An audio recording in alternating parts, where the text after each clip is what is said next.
a traditional tribal dance. And in the middle of the dance, the brother starts to sea walk. Now, he's never been to America and he's never seen anybody do this sea walk. And the brother from Compton sea walking has never been to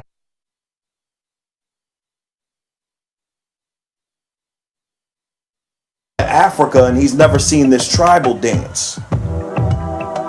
So when you see that, you realize our culture is not a learned behavior.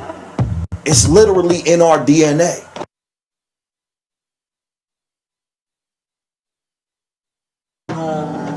So as much as they tried to cut us off from it, to beat it out of us, or to miseducate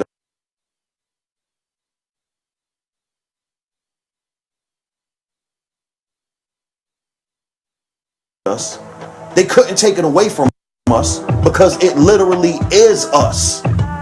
So that's what I tried to capture when I designed the Yasimba DNA collection. I wanted to show people that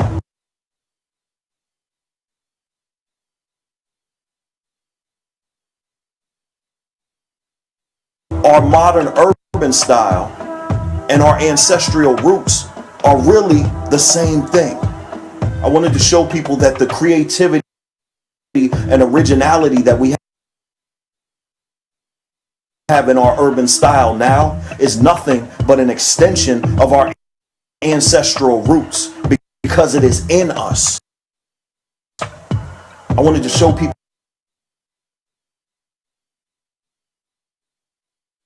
that greatness is literally in our DNA. The Yasimba DNA collection is now available at yasimba.com.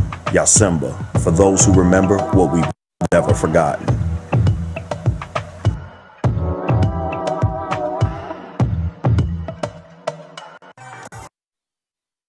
I've been vaping, but it's safer than smoking. You know, one jewel pod contains the tiger in your tank or the giant in your toilet bowl. The revolution will not go better with coke. The revolution will not fight germs that may cause as much nicotine as 20 cigarettes. 26.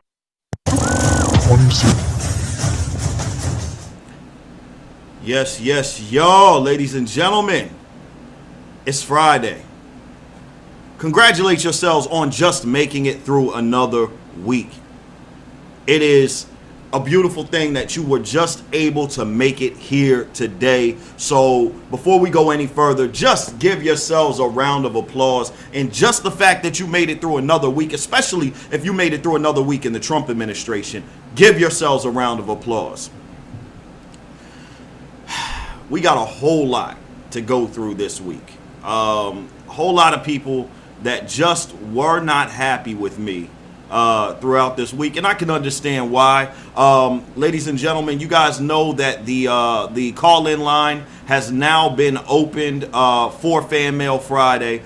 We got a whole lot to talk about, and before we get into the actual fan letters for the day, I want to talk about something that went on just today that just is ticking me off to no end, and that is how blacks are treated differently in the criminal justice system versus how whites are treated in the criminal justice system. I want to talk about that and much more, but first, the greatest theme song in radio history. So let me get this straight. I've been on air for an entire year now, speaking every and anything that comes to my twisted mind, and you haven't taken me off air yet? What is wrong with you people? Yo, welcome to the chamber. Recline, give me your free time. Let's analyze this nation with a refined mind. Let's keep trying to end the wars and throw the peace sign. Unify the pastor, rabbi, and imams to seek the divine. I do this for the Trayvons, the Michael Browns, the Eric G's, Ivories, the Ebonies. I seek the truth, they telling me lies, but you are tuned into the light, so let me open your eyes. Every weeknight on the mic, trying to speak right and exact information. Slash through the miseducation, you are tuned into the right station. Ladies and gentlemen, Welcome to another episode of The Chamber. I'm your host, Andre Roxx, Mr. Independent, and of course, you are tuned in to either KYBN Radio, the World Advantage Network, Real People Talk Radio, WNIA, or Hip Hop News Source Radio, that's HHNSradio.com. I want to thank everybody for tuning in today. Once again, call-in lines are open. If you'd like to call into the show, the number is 706-452-ROXX. That's 706-452-ROXX, 706-452-7699. If you'd like to call in, you can call in anytime. We don't have call screeners here on the show because I am willing to take the hard calls. I'm willing to take any calls that you guys want to bring my way. So you get directly on air with me if you call into the show. Anyway, ladies and gentlemen, I want to talk about Albert Wilson, former University of Kansas student. And he just got sentenced today to 12 years in prison. 12 years. Now, he got sentenced to 12 years in prison and lifetime probation after being convicted by an all-white jury of raping a white teenage girl. Now, I know this, if you just look at the charges on its face,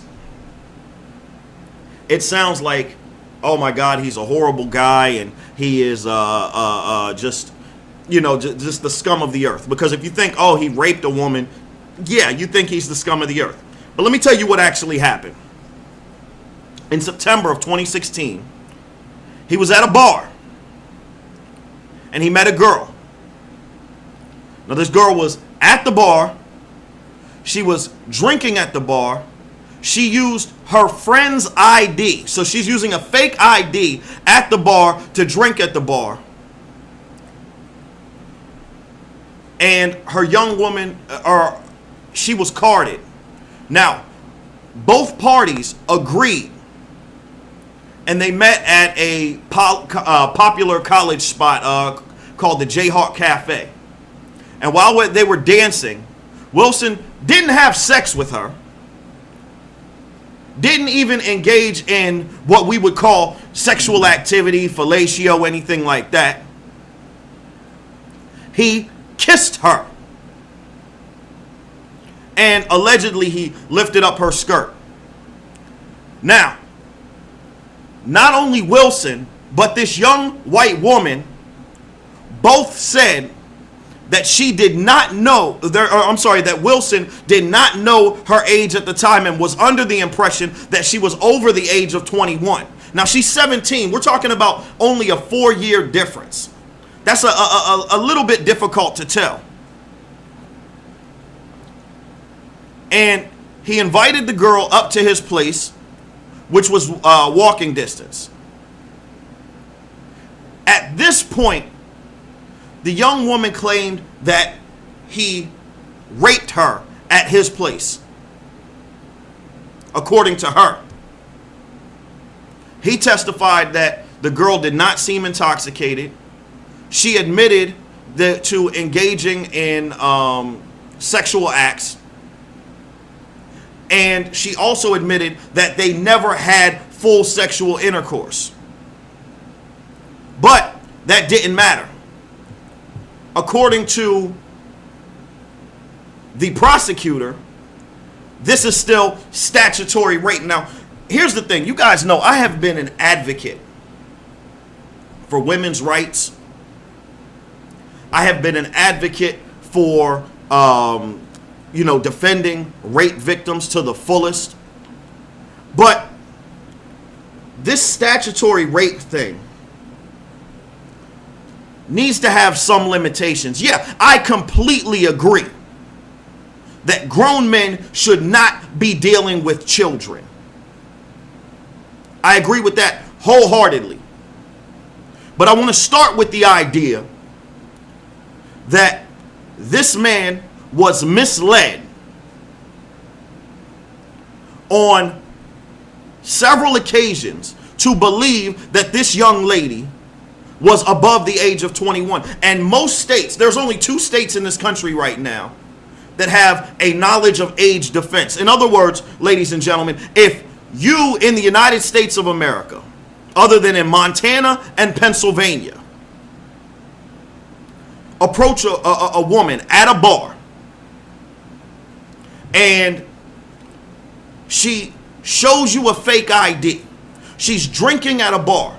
Let's say you ask for ID and she shows you a fake ID. In any other state in this country, even if that girl tricks you, you're still liable for statutory rape if you end up sleeping with that young lady or that young man. The same role could be brought in reverse. That's not fair. Let's start with that premise. This young woman presented herself as if she was older than she was. She had a fake ID and everything. Come on. But what really ticks me off about all of this is the law is written, that statutory rape is the same as regular rape. Like if you were to just drag a woman, beat her in the head and sleep with her, right? So where I have a problem is the way that he was sentenced versus a case that happened just a few years ago that we also reported here on the chamber, the Brock Turner case. Now, Brock Turner actually raped someone. She was of age. However, he waited till she passed out and engaged in sexual congress with this woman behind the dumpster. He was found by another student. And when he got caught, the woman was like, no, I did not consent to sex. He was convicted of this. And again, this was full-blown rape. This was not statutory rape. This was full-blown, he had sex with somebody that did not want to have sex with him. And he forced himself upon her. His father goes into court and gives the craziest line in the world. He says, don't let 20 minutes of pleasure ruin this kid's entire life. Now, he was a star athlete in college and all of that. He was a swimmer or something like that. And Brock Turner was sentenced to 6 months in jail, which was commuted to 3 months. And he only served 3 months in a county jail for rape. Now, statutory rape, black man, convicted, sentenced to 12 years. Full-blown rape, white kid, convicted, white man, I'm going to call him a man, convicted, sentenced to 6 months, commuted to 3 months. What's the difference between the two? I don't know. Let's look at the pictures. Yeah. I got a real problem with that. I'm going to talk about this more when we come back from our break, but we are going to go to our break. If you're tuned in on Facebook Live, if you're tuned in on our radio stream, KYBN, WNIA, or Hip Hop News Source, I'm going to take you guys to a little bit of DMX. If you're tuned in on our live stream, so that would be Facebook, YouTube, all of our video streams, we're going to go to a word from our sponsors. Either way, we're going to be right back here on the Chamber, ladies and gentlemen. Stay tuned.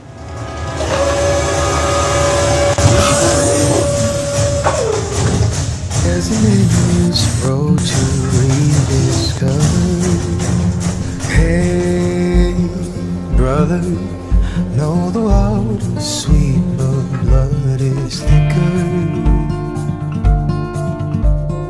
Oh, the sky comes falling for you. There's nothing in this world I wouldn't do. What if I'm far from home? Ladies and gentlemen, it appears we are having some problems with our station break. We're going to take you to a word from our sponsors. We're going to go to our opening scene. I do apologize for the inconvenience. There's nothing in this world I wouldn't do.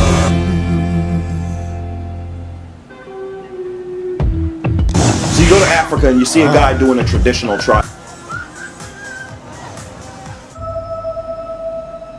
dance. And in the middle of the dance, the brother starts to... 6,000 years ago, I fought my way out of that cave, became Iron Man. Realized I loved you.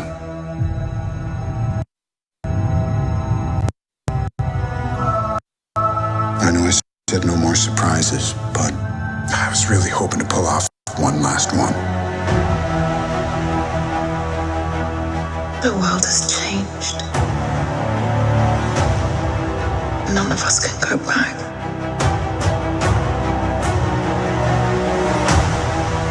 All we can do is our best. And sometimes the best that we can do is to start over.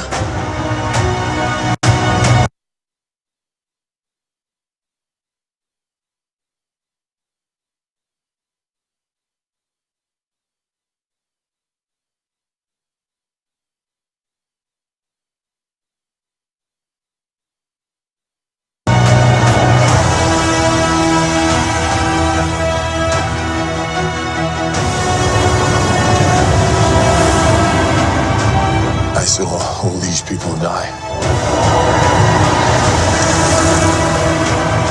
I keep telling everybody they should move on. Some do, but not us. Even if there's a small chance, we owe this to everyone who's not in this room to try.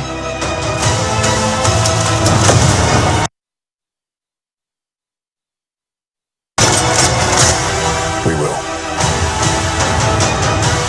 Whatever it takes.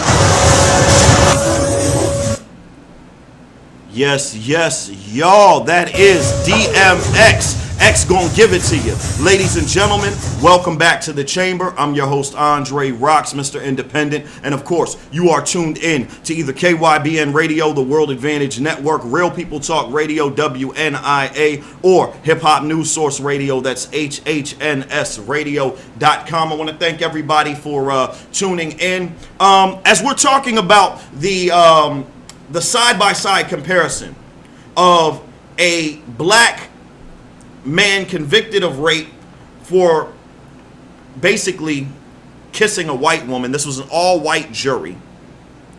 And we're looking at Brock Turner, a white man convicted of rape, who was actually raped a woman. And we're looking at a 6-month sentence commuted to a 3-month sentence versus a 12-year sentence. I'm reminded of the movie Malcolm X. You guys saw that, the Spike Lee production? There's a line when Malcolm had been convicted. And remember, the judge was saying count 1, 8 to 10 years. Count 2, 8 to 10 years. And Malcolm ended up getting 8 to 10 years in prison, where the white women that he was robbing the house with got probation. And he said, my crime was not robbing houses. He said, my crime was sleeping with white women. And I got to look at this and say that this man is standing in front of an all-white jury. And he's given 10 years for a crime that, he's given 12 years for a crime that his white counterpart was literally pretty much let off the hook. He was given a slap on the wrist. And you got to admit, his real crime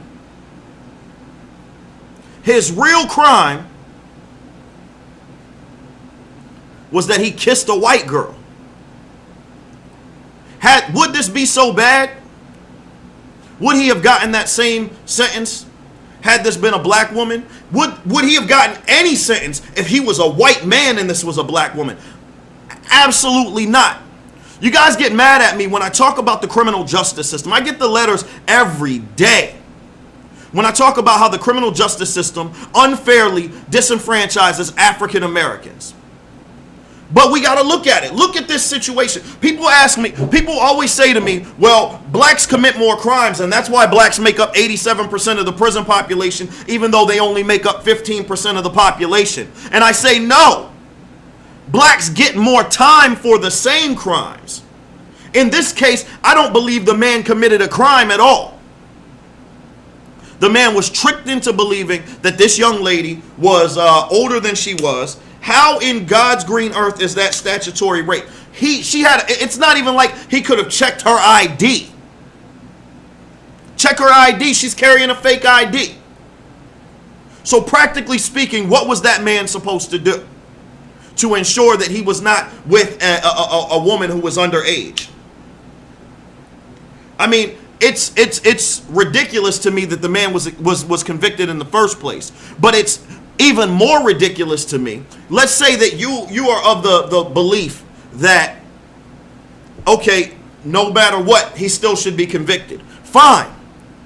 But if you look at the depiction of justice, Lady Justice, we've all seen the picture of the woman with the scales in her hand and the blindfold on. Justice is supposed to be blind, which means that crime and punishment is supposed to be divvied out equally. When it's not divvied out equally, when I see a black man who's going to sit in jail for 12 years for a crime that a white man got a slap on the wrist for, I have to say, as I said in my show yesterday, there is a reason for that. And the reason is very simple. Prisons now are the modern day slave trade. And the United States of America still wants blacks enslaved in the United States of America. This is why 1 out of every 3 black men will see the inside of a prison cell at some point in their life, whereas 1 out of every 96 white men will see the inside of a prison cell in their lifetime. Yeah, real numbers. This is why blacks receive, on average, 35% longer prison sentences than their white counterparts for doing the same crime. Or let me rephrase that, being convicted of the same crime. Because being convicted does not necessarily mean you do that crime. So, let's look at it here. The reason blacks make up 87% of the incarcerated population in this country, though we only make up 13.7% of the total population, is because blacks in the United States of America receive sentences like this. So where Brock Turner walks free after 3 months in a county daycare, basically, this man continues to serve time.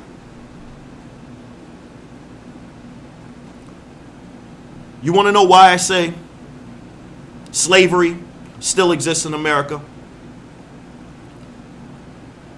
Well, let's look at the 13th Amendment. Hang on one second here. Let me pull that up. Again, the 13th Amendment reads, neither slavery nor involuntary servitude, except as a punishment of a crime, whereas the party shall have been duly convicted, shall exist in the United States of America or any place subject to its jurisdiction. The 13th Amendment basically reads that, hey, slavery is still cool if you call the person a criminal. The United States of America, regardless of what the Emancipation Proclamation or any other document that Abraham Lincoln, which we'll talk about a little bit later in the show, wrote, the United States of America never eliminated slavery. Yes, ladies and gentlemen, 400 and some odd companies of the Fortune 500 still use prison labor. Why? Because it's cheap, almost free labor. The industries in the United States have changed. They don't have people picking cotton and tobacco anymore. But the concept of slave labor is still the same. Ladies and gentlemen, if you call Sprint or T-Mobile right now, you've got a 50% chance that you're speaking to a prisoner on the other side. A prisoner getting paid less than $1 a day. The fabrics that you wear, half of the stuff that you see that's made in America, like Jordache jeans, Victoria's Secret. Yeah, that stuff is made in prisons. Ladies, guess who's been touching your panties? Starbucks coffee, the stuff you buy in the store. It's packed in a prison in Seattle. Wendy's burgers. They're packed in a prison in Texas. The list goes on and on. But ladies and gentlemen, I'm telling you, these companies still use slaves, so it's not tobacco and cotton companies anymore. They still need slave labor. So they funnel African Americans into the prison industrial complex, and they say, hey, we've eliminated slavery, but they still got blacks enslaved. And it's all for the almighty dollar. I mean, there's even subliminal messages with the dollar bill. Think about it. I want you to, anybody, take out a dollar bill. Because this is what the entire country runs on right now. Take out a dollar bill. Who's on who's on the face of the dollar bill? George Washington. We're going to talk about this a little bit later on in the show too, because we got a letter about this. George Washington. Now, the United States of America, we are taught to worship the dollar bill. Capitalism is all the way. We're taught to worship that dollar bill. And who do they tell us to worship? Basically, George Washington, a slave owner. They put a slave owner right on the dollar bill. They're telling you exactly what they're talking. I know it sounds, it's conspiratorial, I get it. But the truth of the matter is, the United States of America is built on the dollar. And the dollar has the picture of George Washington on. Why do you think they just decided not to put Harriet Tubman on the $20 bill? Because they want you to continue to worship slave owners and people who defended slavery and racism. Because Jackson defended the hell out of slavery and racism.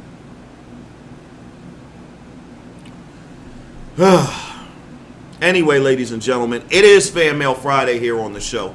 First and foremost, if you want to speak up on the show on any topic that we talk about, feel free to call in the show. The number is 706-452-ROXX. That's 706-452-ROXX, 706-452-7699. You get directly on air with your man Andre Roxx. No hold time. Or you can write a letter to the show. And there's a few different ways that you can write the letter to the show.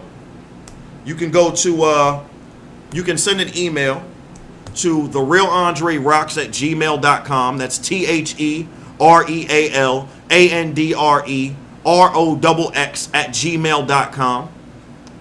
You can send a text message to 706-452-ROXX, the same number that I had you write down for the call-in.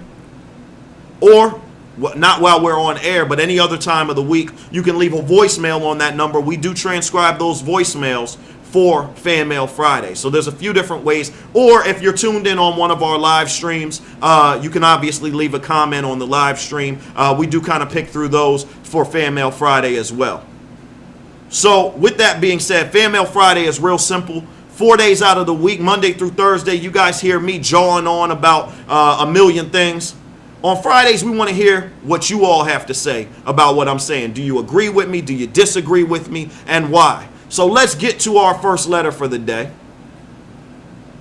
And our first letter is somebody who had a problem with the statements I made yesterday on the show. As a matter of fact, I'd say 90% of the letters we got this week were about yesterday's show.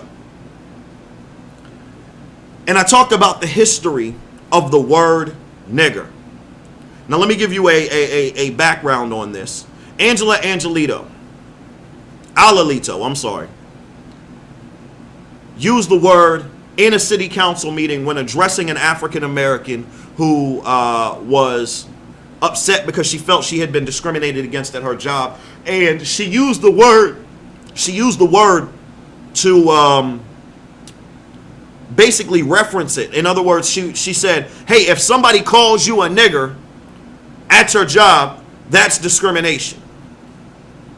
But instead of saying if somebody calls you the N-word, she actually did say the word nigger, and she used it a few more times in that context. And what I was debating on the show is whether or not in that context, if the word was offensive.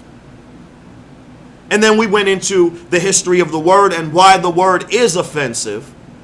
And I also said on that show, you know, though I think it was stupid, I don't think in that context her use of the word was, I wasn't offended by it. I was more looking at her like, yo, you're stupid. Don't say the word at all. You do not have the right to say the word.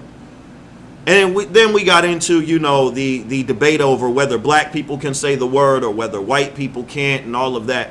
And this is what some moron sent me in response to that statement. They said, first of all, they quoted the Oxford Dictionary.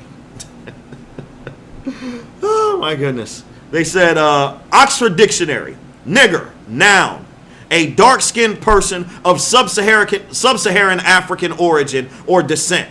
And then they go on to say, your history is off, bro.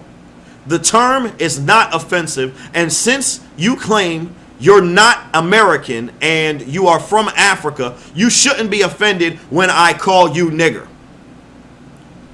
I'm going to say, you go ahead and try it. But don't do it over the phone. Don't do it through Facebook. Go ahead and come and call me nigger to my face and see how offended I get.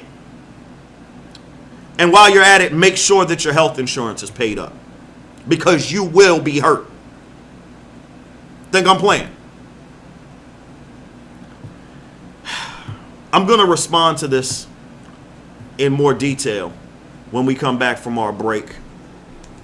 But right now, if you're tuned in on our radio stream, I'm going to take you guys to a little bit of Ice Cube. Today was a good day. If you're tuned in on our Facebook live stream, I'm going to take you guys to a word from our sponsors. Either way, we'll be back in just a moment, ladies and gentlemen. Wait, maybe not. Let's see. Okay, yeah, we'll be back in just a moment. Stay tuned.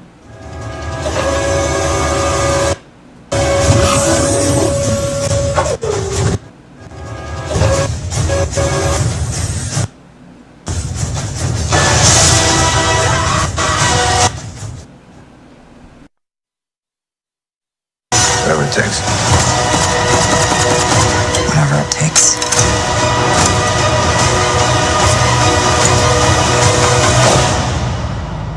Whatever it takes.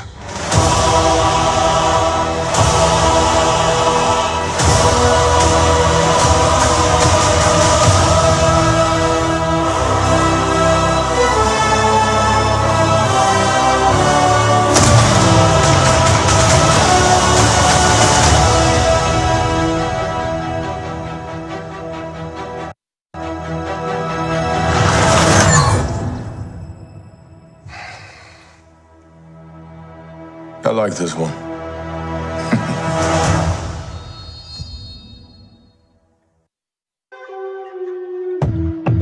So you go to Africa and you see a guy doing a traditional tribal dance.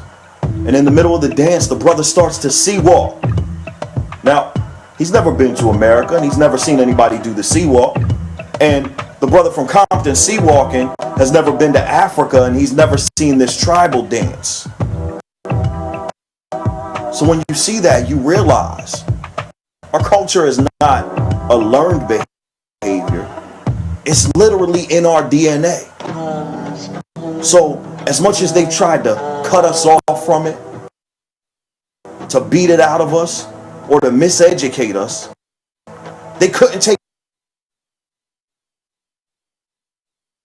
it away from us because it literally is us. So that's what I tried to capture when I designed the Yasimba DNA collection. I wanted to show people that our modern urban style and our ancestral roots are really the same thing. I wanted to show people that the creativity and originality that we have in our urban style now is nothing but an extension of our ancestral roots because it is in us. I wanted to show people that greatness is literally in our DNA. The Yasimba DNA collection is now available at yasimba.com. Yasimba, for those who remember what we've never forgotten.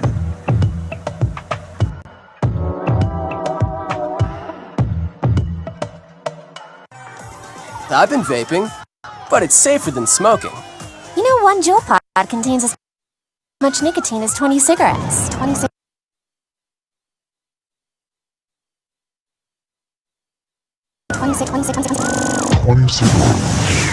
Huh.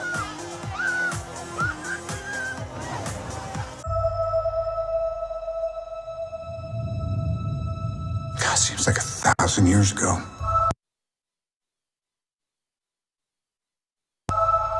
I fought my way out of that cave, became Iron Man. Realized I loved you. I know I said no more surprises, but I was really hoping to pull off one last one.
I first have to respect as a human being.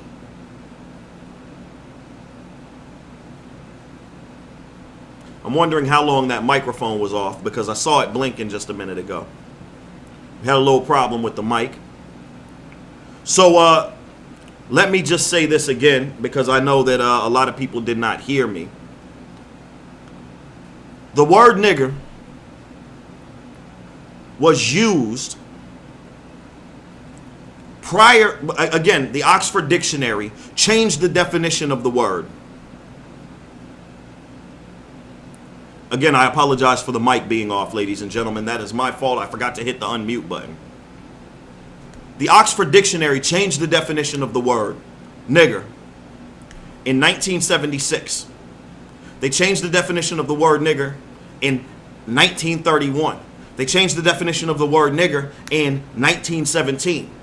So what was the definition of the word prior to 1917? The definition that the Oxford Dictionary and all other dictionaries used from 1619 to 1865 when slavery was instituted. Again, if you read back in your third grade history books, in the 1600s, this country was established by religious zealots. Now, you have to ask yourself, how can you be a Christian religious zealot and follow the Bible, love thy neighbor, love thy enemy, all of this love that you're supposed to be giving out to fellow mankind, even the people that you hate? How can you reconcile that with committing the acts of atrocity that were done during slavery? Well, it's real simple. You're supposed to be giving your love out to all your fellow man. So if you label blacks as not men, not women, if you say, hey, they're no better than monkeys or chickens or horses, nobody thinks twice about, in that era, whipping a horse. Nobody thinks twice about selling a chicken's offspring to your neighbor or something like that. So they said, no, blacks are not humans. They don't qualify for our religious zeal. And that's how they were able to justify. So when you say the word nigger, you are literally saying that I am not deserving of humanity. I want you to think about this for a minute. In 1776, July 2nd, 1776, a man named Thomas Jefferson wrote the words, "We hold these truths to be self-evident that all men are created equal, and they are endowed by their Creator with certain unalienable rights. And among these rights are the rights to life, liberty, and the pursuit of happiness." Beautiful words. We hold these truths to be self-evident that all men are created equal. Now, Thomas Jefferson owned slaves. How do you write these words and show this belief that all men are created equal, and then you own other men as property? You beat other men. You sell other men's families away from them. If you believe that all men are created equal, then you would have to classify blacks as not human, not men, in order to say it's okay for me to do that. It's okay for me not to respect these men as my equal because they're not men. They're not human beings. So to the person who wrote this letter, I don't give out names here on the show, but to the person who wrote this letter who says, your history is off, bro, I think you need to go ahead and reread your history. I know you're looking at the Oxford Dictionary, but I guarantee, get a copy of the Oxford Dictionary that was published prior to 1976. Then get a copy that was published prior to 1931. Then get a copy that was published prior to 1917. My history's not off, bro. Your research is off, bro. You didn't dig deep enough, bro. Then you say the term is not offensive and that I shouldn't be upset if you call me that. Go ahead and call me that. Have the courage to come to my face and do it, though. I dare you. I dare you. Now, I want to speak on something else because I did make this claim here on the show. He says, the term is not offensive, and since you claim that you are not an American, obviously you were upset about that, and you're from Africa. Ladies and gentlemen, let me explain to you why I am not an American. Yes, I was born here in the United States of America. I was born in Pittsburgh, Pennsylvania on March 11th, 1985.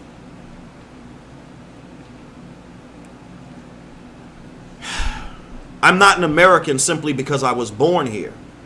In order to be a citizen of a nation, citizens of a nation enjoy the rights and privileges of being citizens of that nation. In the United States of America, I am 3 times more likely to be shot and killed by a police officer than my white counterparts. I'm 6 times more likely to be incarcerated than my white counterparts. I'm sorry. Doing the math here. Yes, somewhere in that 6 times area. If I go and apply for a loan, on average, I will be charged 1 to 3% higher in interest than a white person with my same credit score for a mortgage. If I'm not denied outright because of redlining, like Bank of America and Wells Fargo got caught doing last year.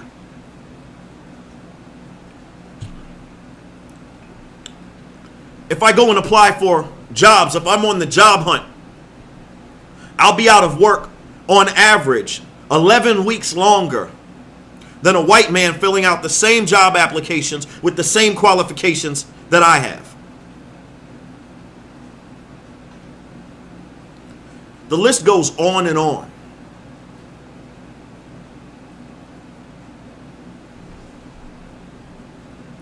But the bottom line is, America, not I, but America made the decision that I'm not an American citizen. I didn't make that decision.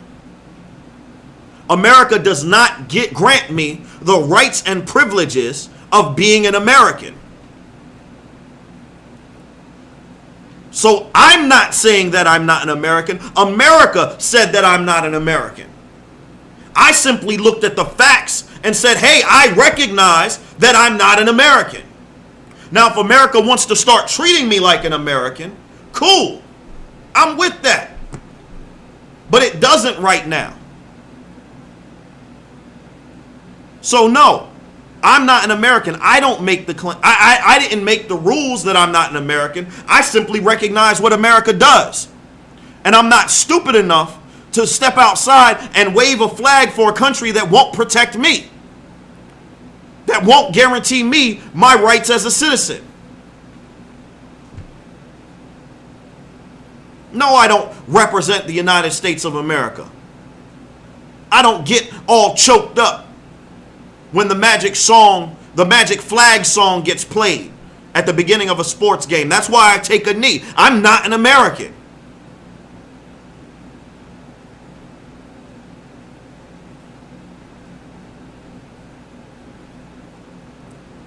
It's only been 55 years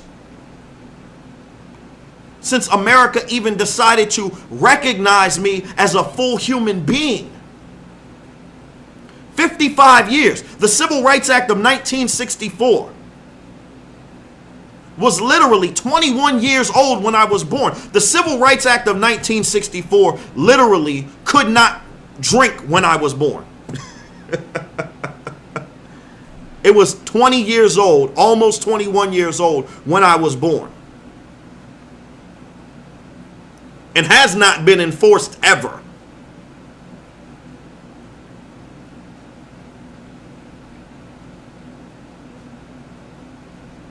So, for a country that has only recognized me as a citizen, as a human being for 55 years, and has still done very little to ensure my rights and to ensure my privileges as a citizen. Why the hell should I wave a flag and sing America the Beautiful?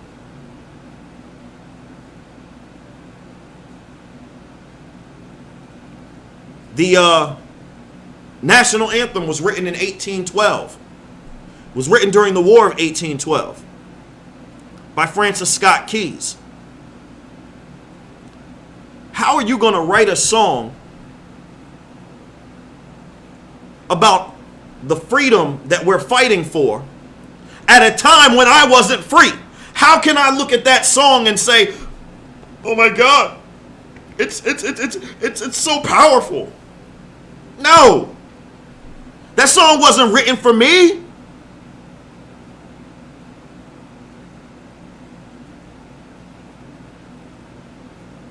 The truth through the night that our flag was still there, that flag wasn't waving for me. At the time when that flag was still there, I was property.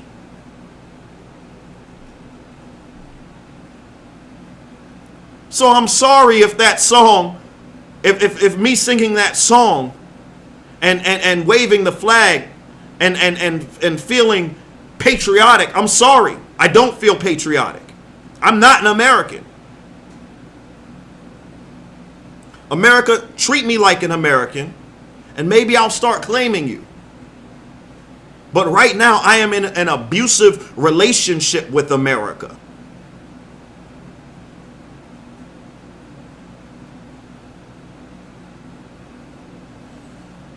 And it's insane for me to sit here and make the statement that I'm an American.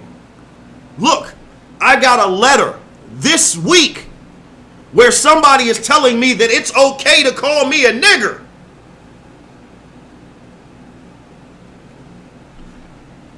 You think I'm an American? I guess I got to take you guys to a break. Let's get funky with it. Let's go back to some 70s funk.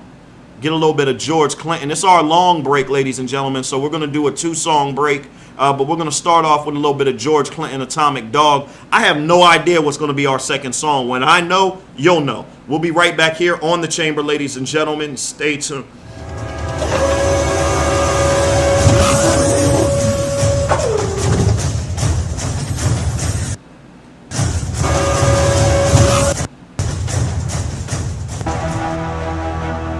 The world has changed. None of us can go back.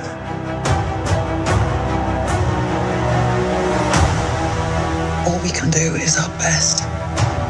And sometimes the best that we can do is to start over.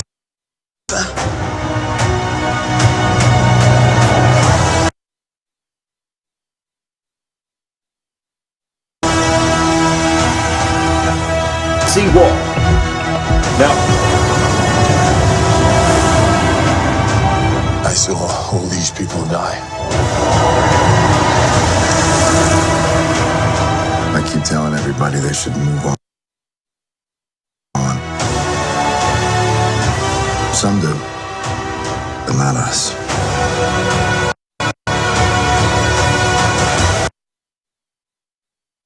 Even if there's a small chance, we owe this to everyone who's not in this room to try.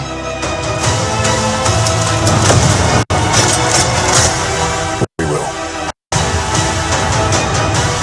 Whatever it takes. Whatever it takes. Whatever it takes.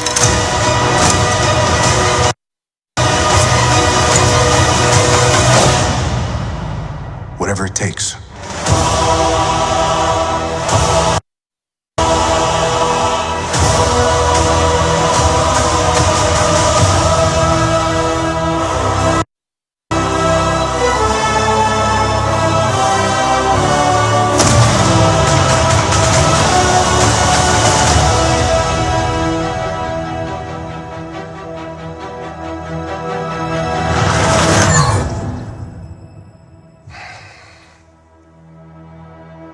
like this one.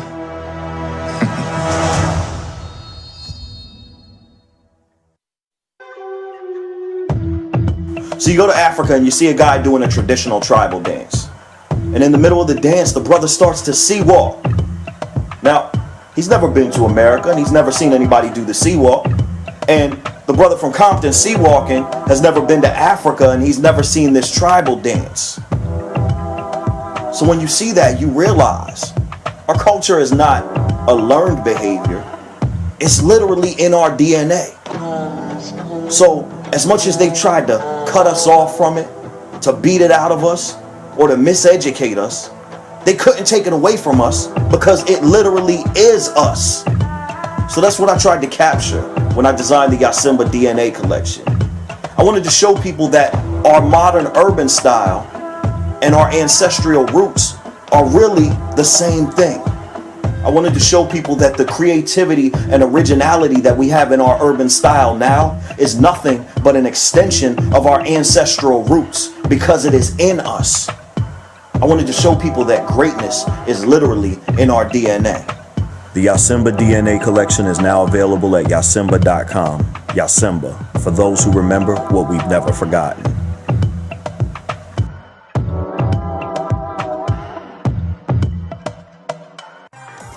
I've been vaping, but it's safer than smoking.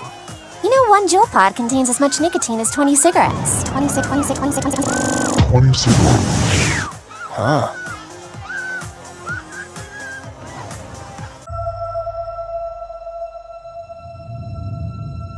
God, seems like 1,000 years ago.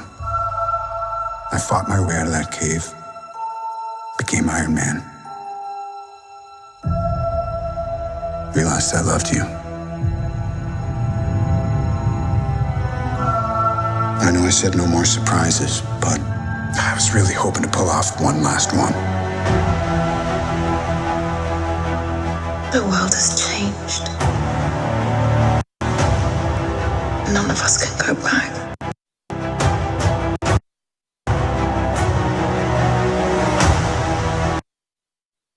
All we can do is our best.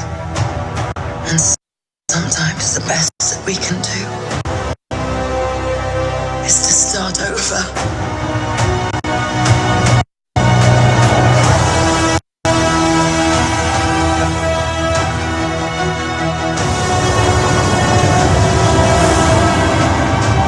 I saw all these people die.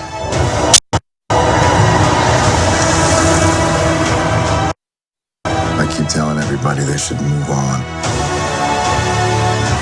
Some do, but not us.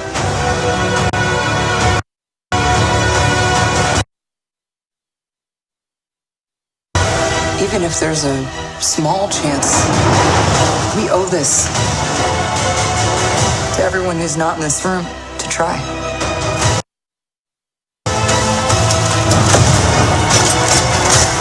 We will. Whatever it takes. Whatever it takes. Whatever it takes.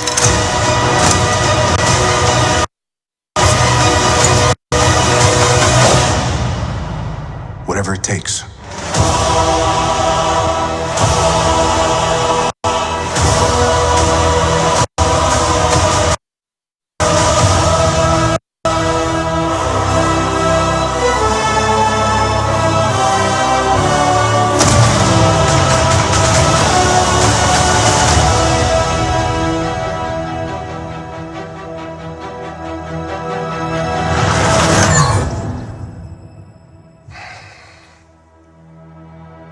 I like this one.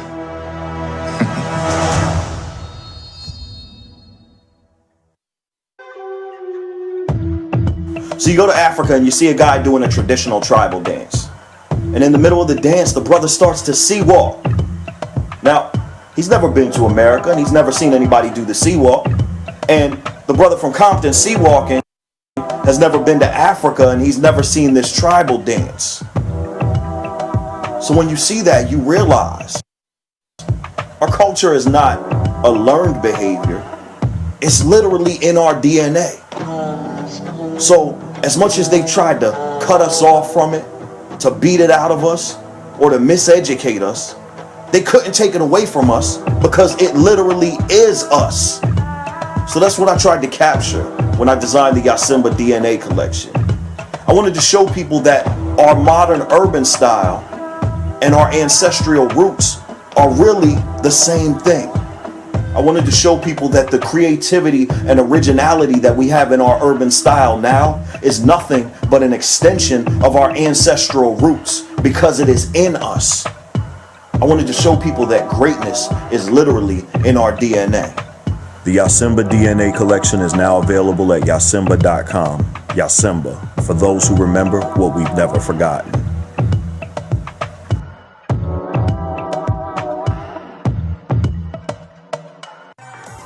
I've been vaping, but it's safer than smoking.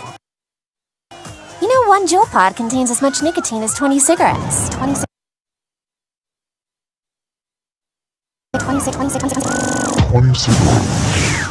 Huh.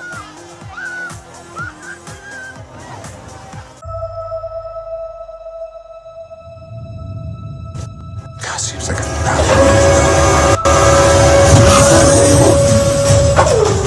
Yes, y'all, that is James Brown, the Big Payback. Ladies and gentlemen, welcome back to the chamber. I'm your host, Andre Roxx, Mr. Independent. And of course, you are tuned in to either KYBN Radio, the World Advantage Network, Real People Talk Radio, WNIA, or Hip Hop News Source Radio, that's HHNSradio.com. I want to thank everybody for tuning in today.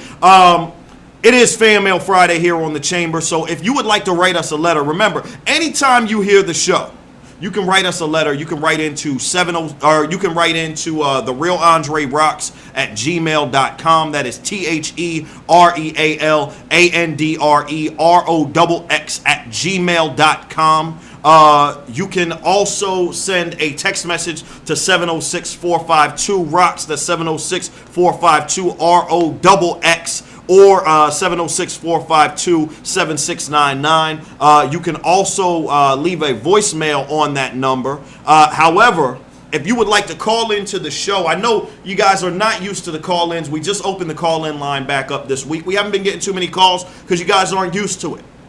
But after 4 years, we finally decided to open up the call-in lines, so you can call into the show now. That's the same number, 706-452-ROXX, 706-452-ROXX, 706-452-7699, and you can call in the show anytime. Another brief announcement that I want to make here on the show is starting next week, the live video broadcast will be moving to a new time. The live video broadcast will be moving to 8 p.m. Eastern Standard Time, which is, let's see. Look,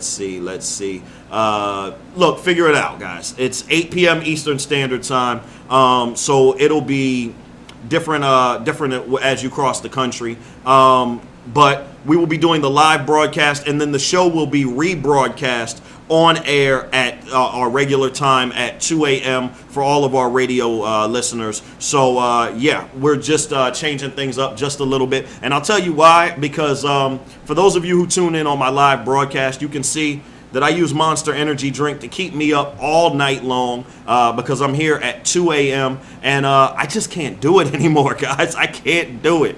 It's okay, though. It's okay. You will still get the same chamber, but the call-ins will be from 8 to 10 p.m. Eastern Standard Time. So I hope that you guys can adjust to the change. Anyway, ladies and gentlemen, it's Fan Mail Friday, so we're reading your fan letters live here on air. I'm going to get off of this letter with this young lady, or this young man talking about niggers and all of that, because I am not a nigger. I am not. I will not be called such. And if this young man feels that it is okay to frame me in that light, he's got another thing coming. Anyway, let's get on to the next letter here. And this person was responding to my statement about reparations and should blacks be paid reparations here in the United States of America. Before I get into what I said exactly, I want to read the letter. And it says, are you just determined to be angry with the world? Maybe. I've heard you overlook all of the good that the founding fathers did just because they owned slaves. Disrespect Martin Luther King because he was nonviolent, and even claim that Lincoln, the man who freed the slaves, was a racist. Now you are demanding reimbursement for slavery at a cost that would bankrupt the U.S. government, and you say, to hell with what it would do to America. You are simply chasing ratings by saying the most shocking things possible, and the lazy people who follow you are pathetic bums who want something for nothing.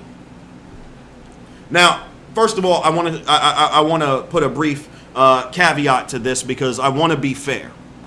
This letter went on and on for about 10 paragraphs.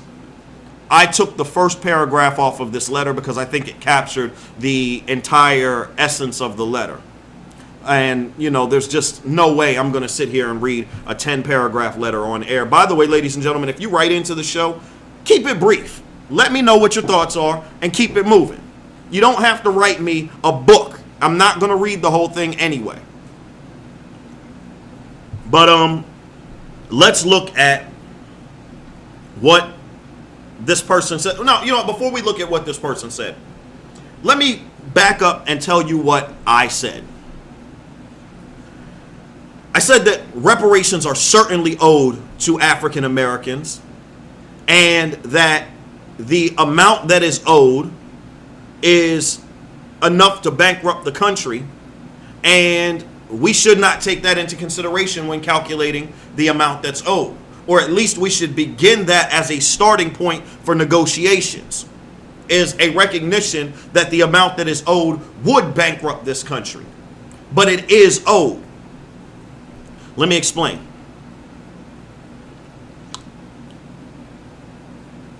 Anybody performing work in the United States of America should be paid for that work, period. Now, we have what's called generational wealth. For those of you that are not familiar with the concept of generational wealth, it's really simple.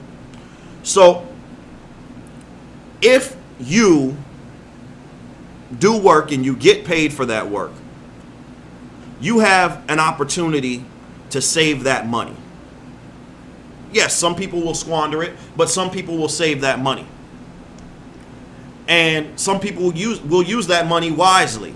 They'll invest in real estate or things like that. But let's look at just being able to save the money for a minute. You save that money.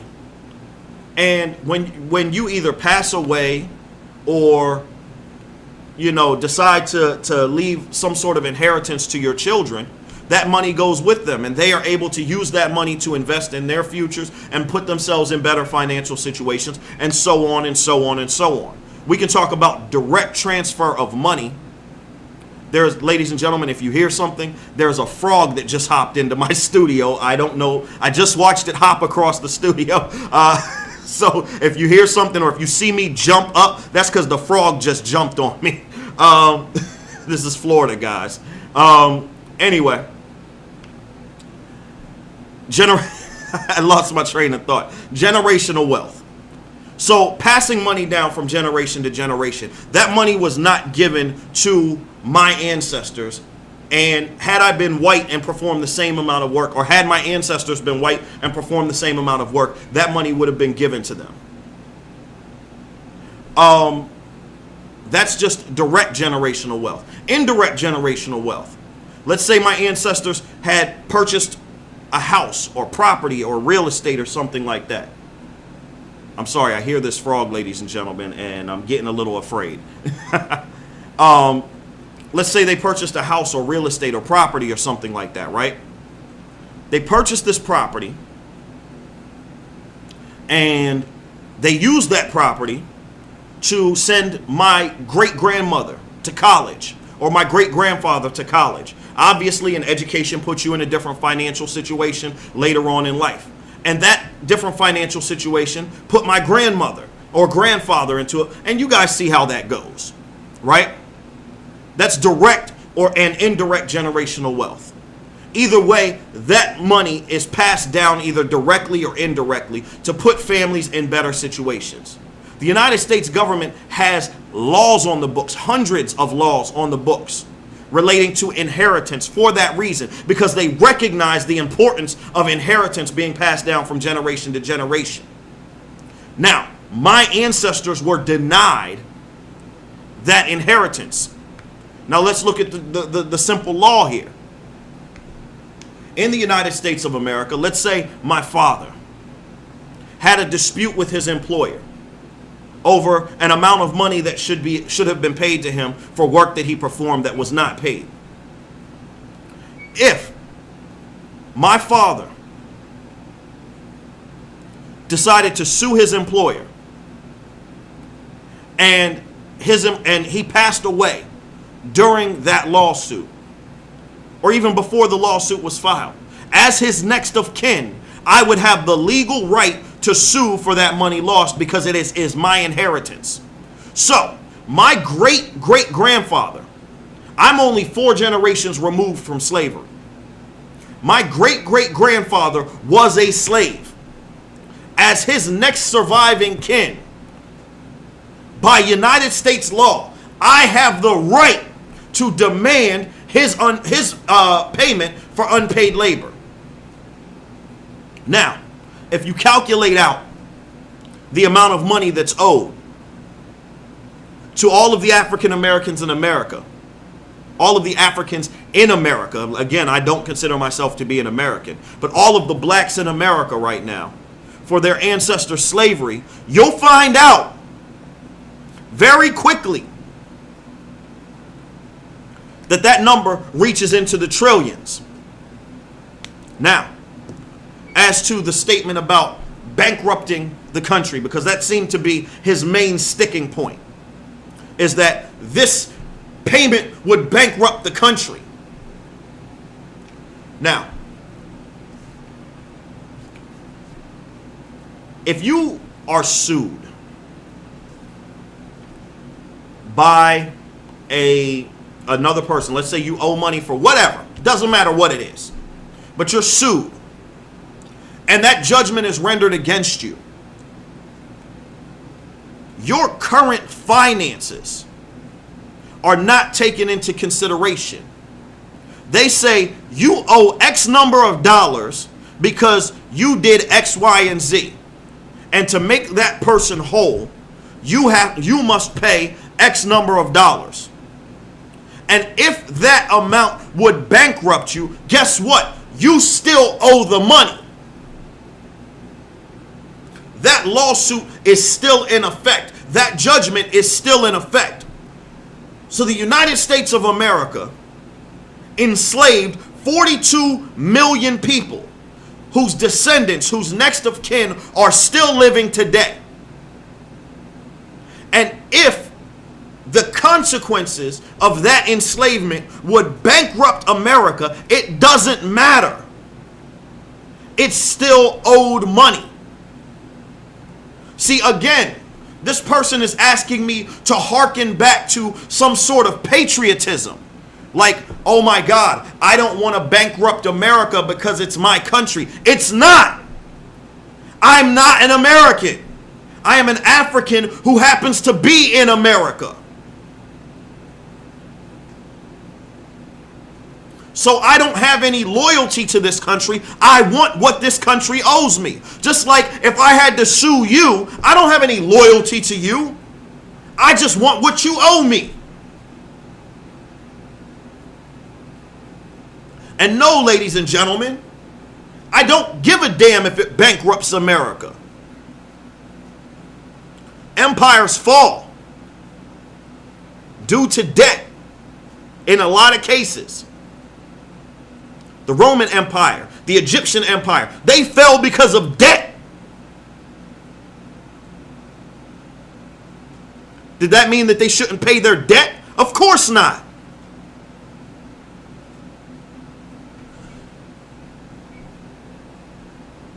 So it's insane for you to sit here and try and guilt trip me by saying you're asking for more than what America owes, or you're asking for more than what America can afford. That's not my problem. I'm asking for what I'm owed. My calculation is simple. You take the amount of hours that work was performed times, and I'm being nice and I'm saying times minimum wage. I could say times the average salary that a person performing that labor would receive. But I'm saying times minimum wage, and then add on another 150 so odd years of interest. And that's what's owed. I think that's a simple calculation. I'll get to the rest of this letter when we come back from our break. But ladies and gentlemen, don't for one moment act as if I'm supposed to have some sort of loyalty towards this country. A country that has never, ever, ever, ever, ever, ever, ever shown any type of loyalty to me. It's time for Tupac. All eyes on me if you're tuned in on our radio stream. If you're tuned in on our video stream, we're going to go to a word from our sponsors. Either way, we'll be right back. Stay tuned.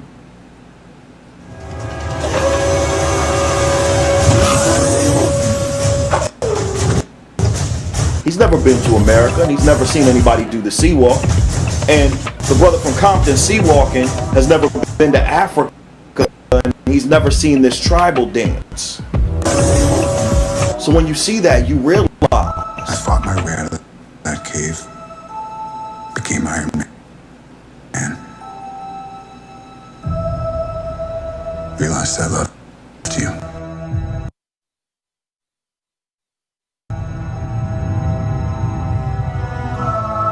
I know I said no more surprises, but I was really hoping to pull off one last one.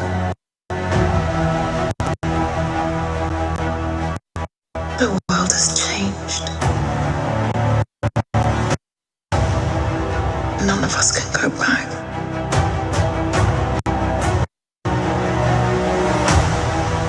All we can do is our best.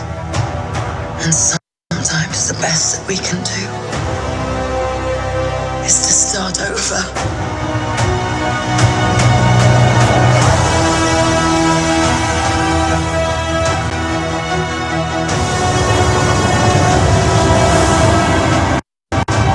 I saw all these people die.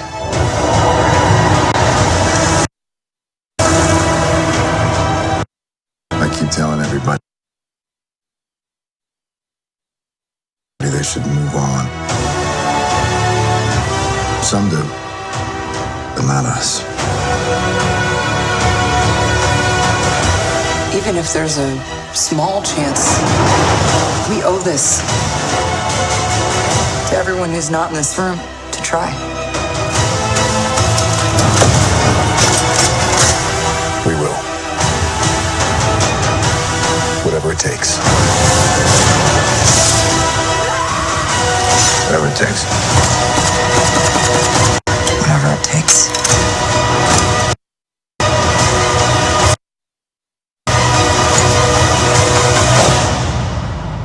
Whatever it takes.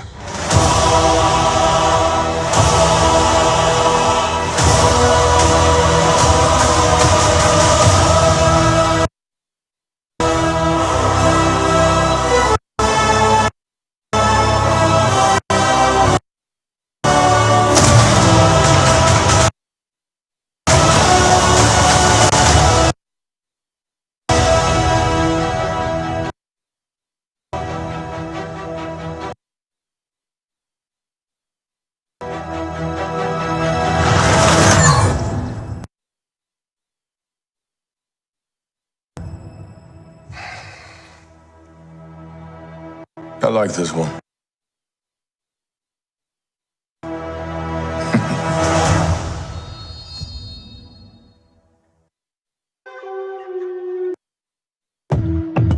So you go to Africa and you see a guy doing a traditional tribal dance. And in the middle of the dance, the brother starts to sea walk. Now, he's never been to America and he's never seen anybody do the sea walk. And the brother from Compton sea walking has never been to Africa and he's never seen this tribal dance.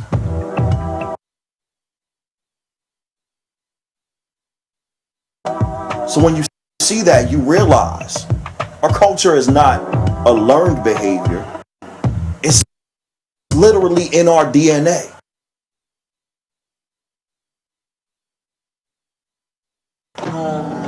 So as much as they've tried to cut us off from it, to beat it out of us, or to miseducate us, they couldn't take it away from us because it literally is us.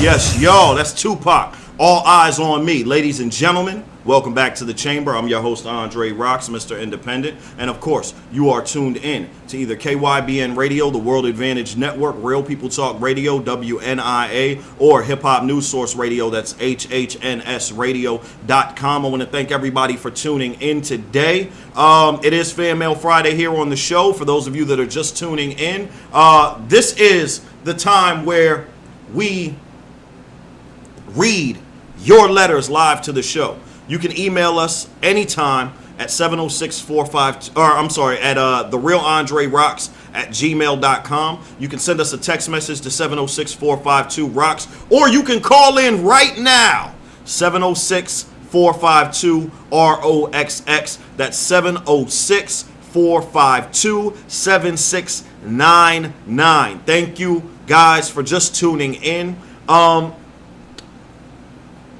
Let's continue with this letter. They say, are you just determined to be angry with the world? No, you know, I have a problem with this statement. Because we have a problem in this country with the idea of the angry black man. People say, you know, any black man in America, we've been taught either subliminally or consciously that you never want to be seen as the angry black man. It's a bad thing to be the angry black man. Why? Have you looked around this country? We got a whole lot to be angry about. It kills me that we are afraid of being given that label. Yes, I am the angry black man. I'm pissed off because this nation has dehumanized me. This nation has treated me like a dog. And I do not appreciate it. So when you ask, am I just determined to be angry with the world has given me a lot to be angry about. What this nation has a problem with is that people are uncomfortable. I'm going to call it what it is. Some white people are uncomfortable with a black man calling out their BS. See, they want to wave the flag and say this country is the greatest nation in the world and everyone should agree with me. You know, if I was white, I would say that too. This country is the greatest nation in the world if it was you. If I were you. This country is the land of hope and the land of opportunity for you. It is not that for me. And when I tear your dreams asunder and shatter your illusion, you have a problem with it.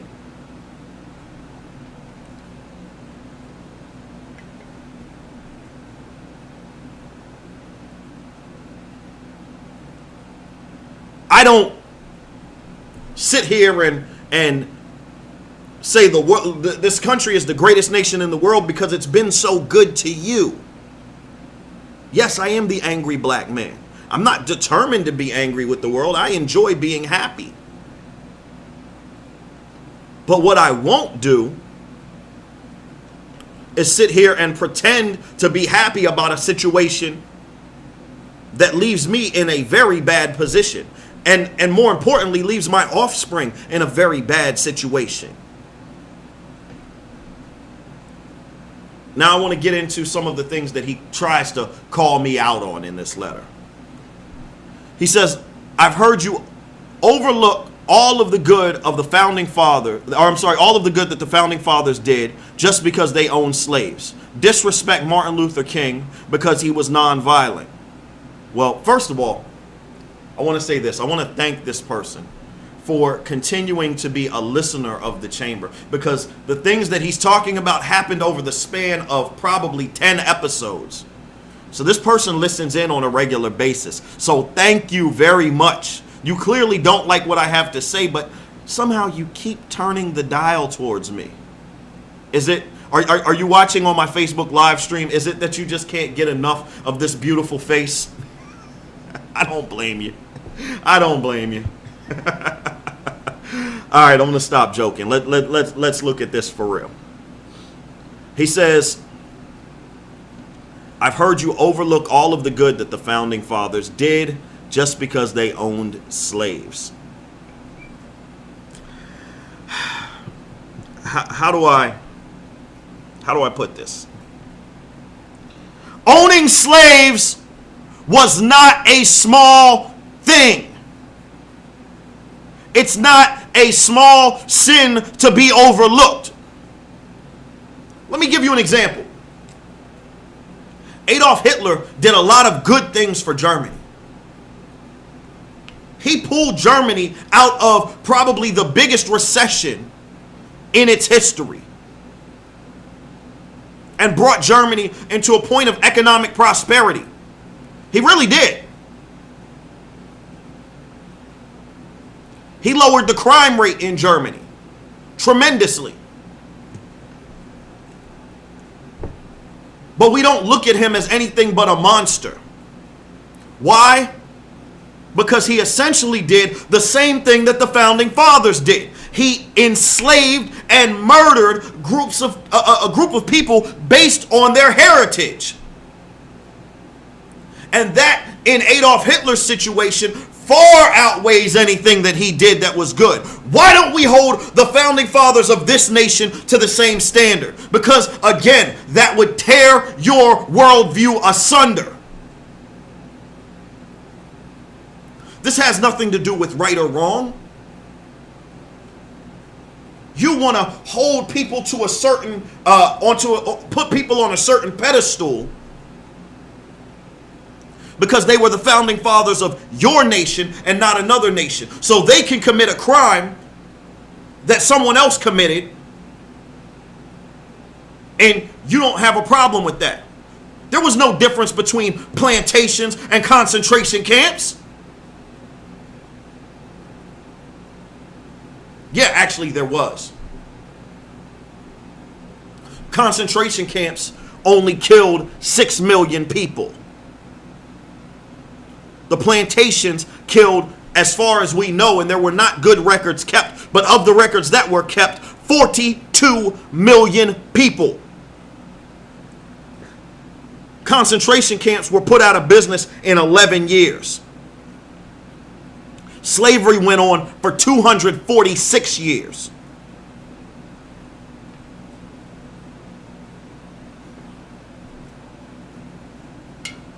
So, yes, I have a problem with the founding father. This is the problem with America.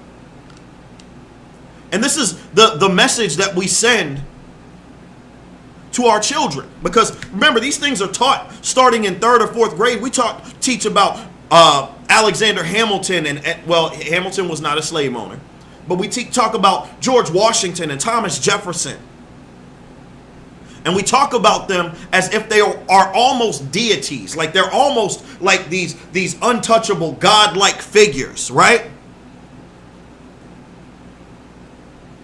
And if the history books even talk about the fact that they were slave owners, they brush over it as if to say, you know what? These guys were great and honest and upright men. And they had this little indiscretion where they owned human beings and beat them to death and raped them. And, that's just a little thing. Now I want you to think about what message that sends to our children. It tells young African American children, Africans in America, that,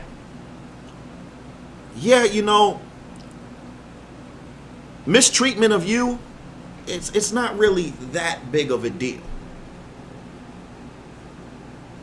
I've got to say, and you guys get mad at me when I say these men are monsters for the actions that they've committed.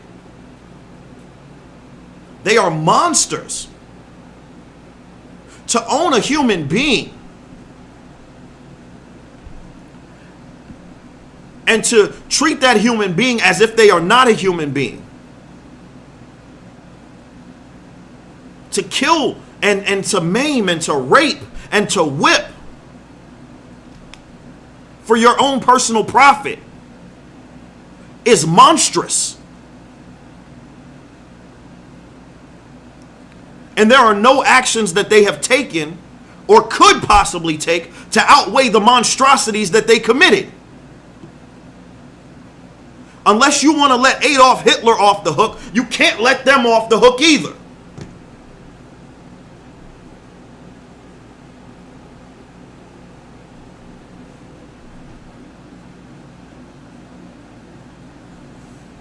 That's insane to me. To think that people are willing to just gloss over. Oh, well, yeah, they were slave owners, but they were good guys. The two don't coincide. That's like me saying, yeah, he's a rapist, but other than that, he's a good guy. I mean, think about it for a minute. If I made that statement, oh, hey, yeah, my friend Billy, he's a serial axe murderer, but other than that, he's a great guy. You'd look at me like I was crazy. So, are you telling me that owning slaves is less of a crime than a serial axe murderer? Because essentially what you're saying is, if you're telling me that I can't make the statement that my friend Billy, he's a serial axe murderer, but he's other than that, he's a good guy, then how can you make the statement, oh yeah, George Washington, he was a slave owner, but he was a great guy. Thomas Jefferson, slave owner, but he was a great guy.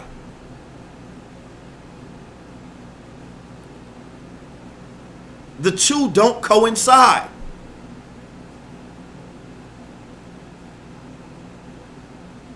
But we won't look at it that way, mainly because we've been taught all of our lives to worship these men. And one of the things that I noticed that people won't do is they won't look at facts and change their paradigm. See, we've been taught for so long, it's more of a belief than a statement based on facts that George Washington was a good guy. We've just been taught he was a great guy. He was a great guy. He was a great guy. And it's been pounded into our heads so much that we've accepted that. And it's very hard for people to dismiss something that they've been taught all of their lives and that they believe all of their lives. So even when the facts are presented to them, they can't eliminate their belief from the facts. So they have to cling to that idea that George Washington was a great guy. even if they believed that slavery was a monstrosity.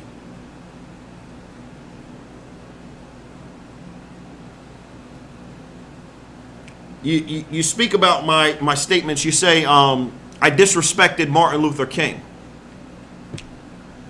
As I've stated before here on this show, and it's the same thing. We've been taught all of our lives that Martin Luther King was a great guy. And, you know, I do not disagree with Martin's goals. I agree with Martin's goals. And I even have a lot of respect for Martin for standing up for what he believed in and the tactics that he believed in.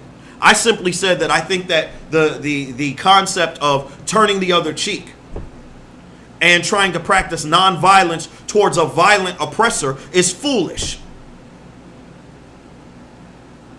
I wish that Martin Luther King's tactic would have worked. I wish that we could go in there and not be violent and not shed blood. But the truth of the matter is, when somebody's got a gun to your head, you got two options. You can either grab your gun and shoot back, or you can keep being nonviolent, and chances are you're going to get shot.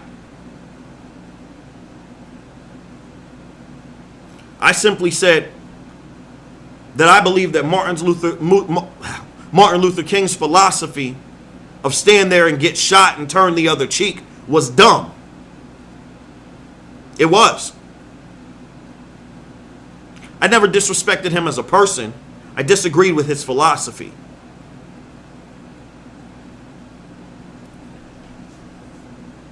And then you talk about my claims about Abraham Lincoln. That's not a claim. Abraham Lincoln ran his campaign on the platform of not ending slavery. He said, if I could keep the Union together and not end slavery, I would do it in a heartbeat. That's evidenced by the fact that he went to war with the South in 1861, but didn't sign the Emancipation Proclamation ending slavery for another 2 years.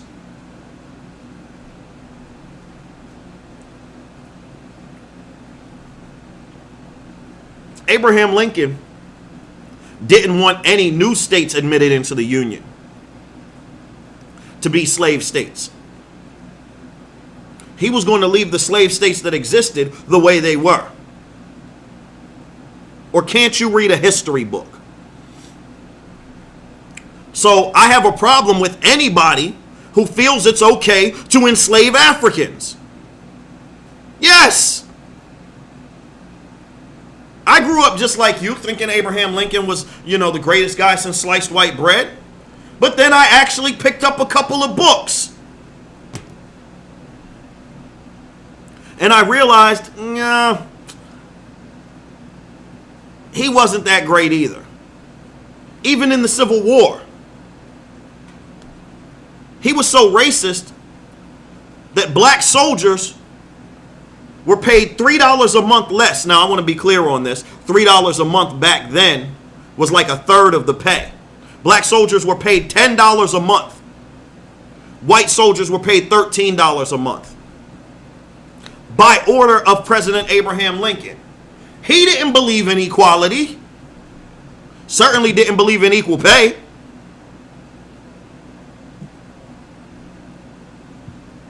So come on. Why can't people actually do their research for themselves? He said, now you're demanding reimbursement. We already talked about the reimbursement thing. I won't talk about that anymore. As a matter of fact, I am over my time for our break here. I tend to do that from time to time when I get on a little roll. Let's see. What do we want to play here? We did DMX.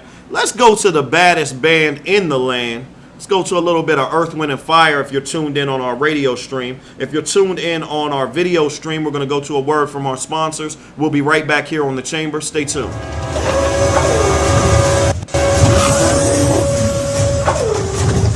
So that's what I tried to capture when I designed the Yasimba DNA collection. I wanted to show people that our modern urban style and our ancestral roots are really the same thing.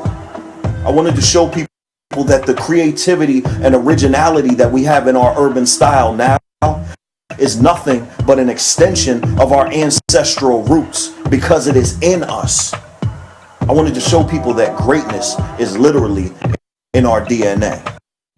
The Yasimba DNA collection is now available at yasimba.com. Yasimba, for those who remember what we've never forgotten.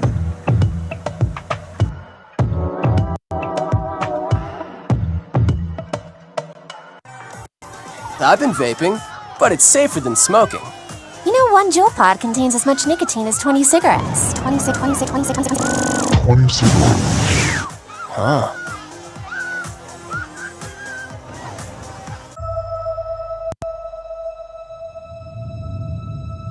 God, seems like 1,000 years ago. I fought my way out of that cave, became Iron Man. Realized I loved you.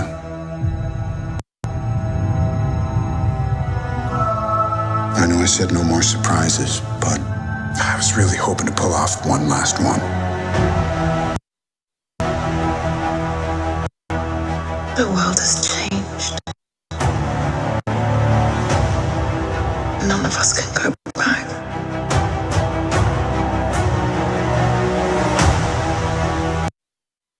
All we can do is our best. And sometimes the best that we can do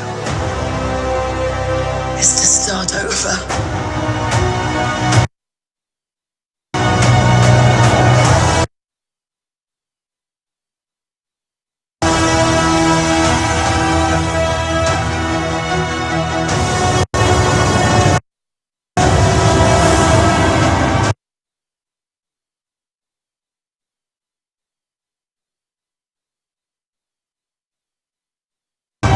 I saw all these people die. I keep telling everybody they should move on. Some do, but not us.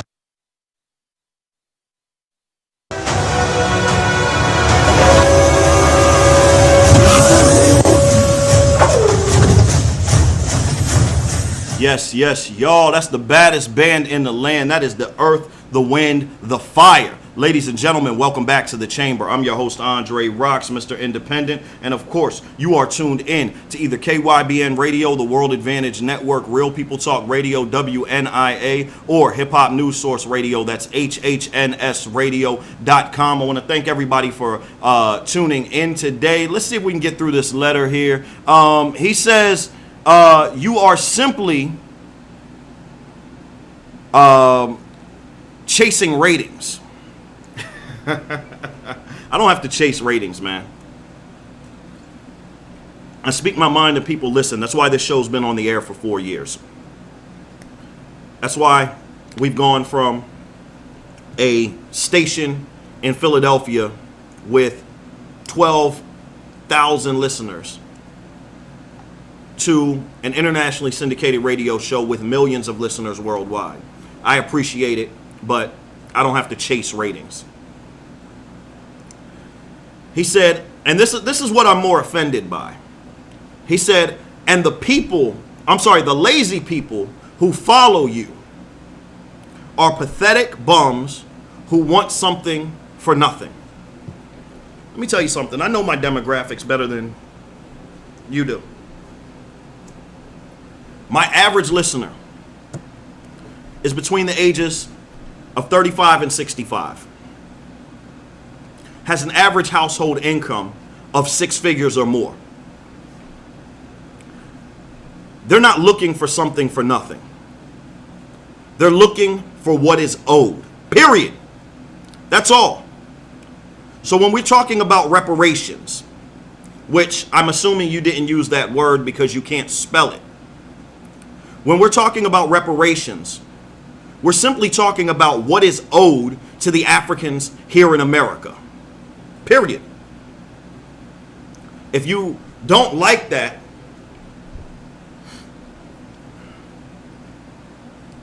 I don't even know what to tell you on that. If you don't like it, you just don't like it. But slavery happened.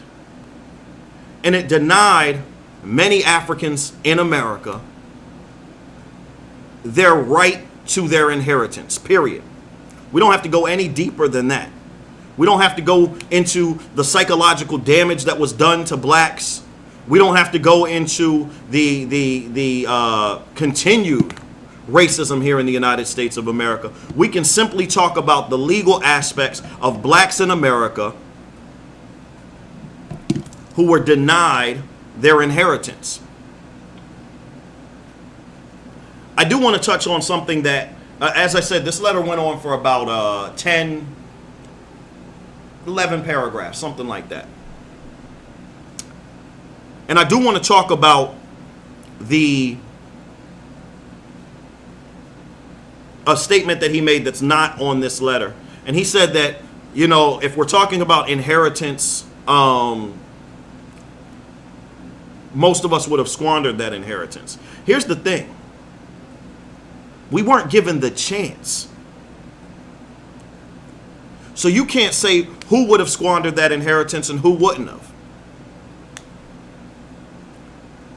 And no court in the land has ever upheld a ruling to say, well, you know what? They would have squandered that money anyway, so they shouldn't get what's owed to them. If you're talking about an insurance claim or a wrongful death suit or any other type of civil claim that has ever been made, that has never been a defense that has worked. So you can't hit me with that crap. Yes, I agree that some of us would have squandered the inheritance, but you don't know which ones. As I said, I'm only 4 generations removed from slavery. 4 generations. My family could have used that 4 generations and I could be a multi-billionaire based on proper investing of my inheritance over the course of 4 generations. I was denied that opportunity. And I was denied that opportunity by the laws that were put into place by the United States of America. That makes them culpable.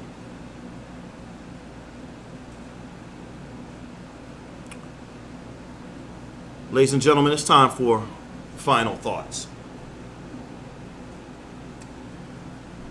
4 years ago, almost 4 years ago, it'll be 4 years in October, I started this show. And I started this show not because I wanted to be more famous or anything like that. I started this show because it was important to me that in the world of talk radio, or in the world of political talk, period,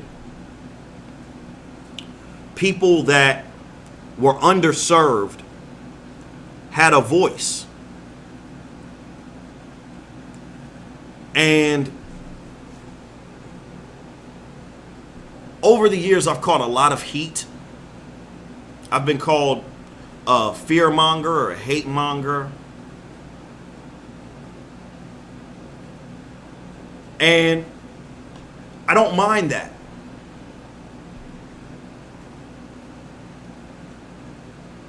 But what I do mind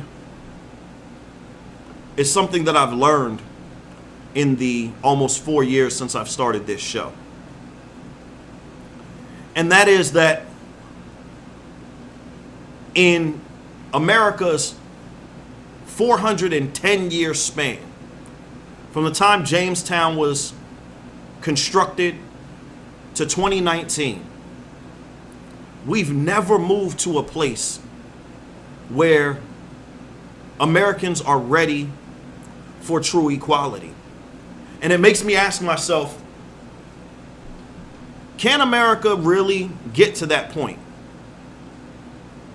Given its past, given its turbulent history.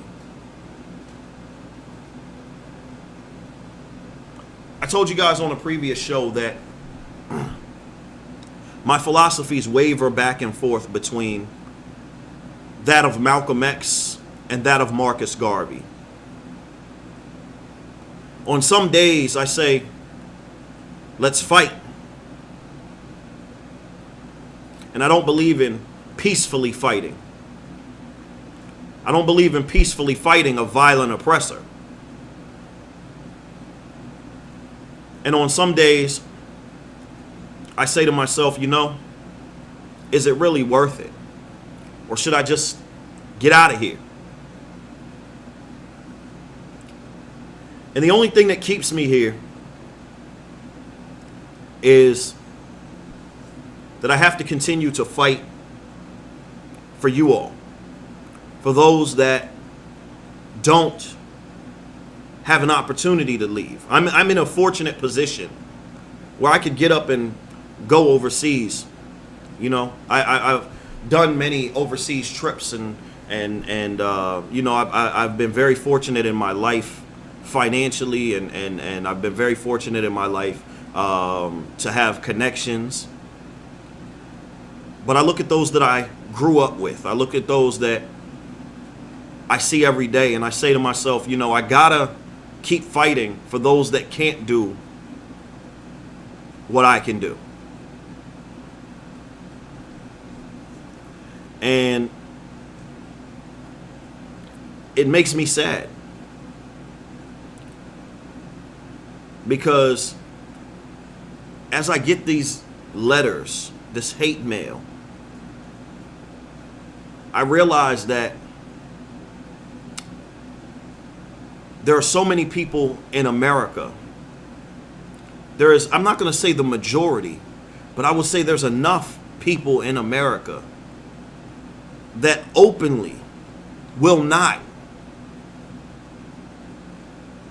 respect the humanity of another human being, that America doesn't have the numbers to institute any real change.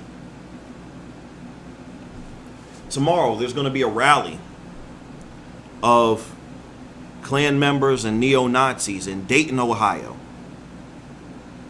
People who believe that whites are the only true human beings. And this rally is going to be huge.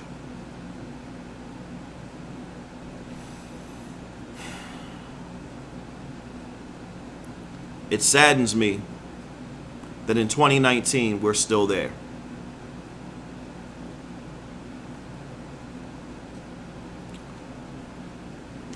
I hope that the next generation of Americans can finally move beyond the lines of race.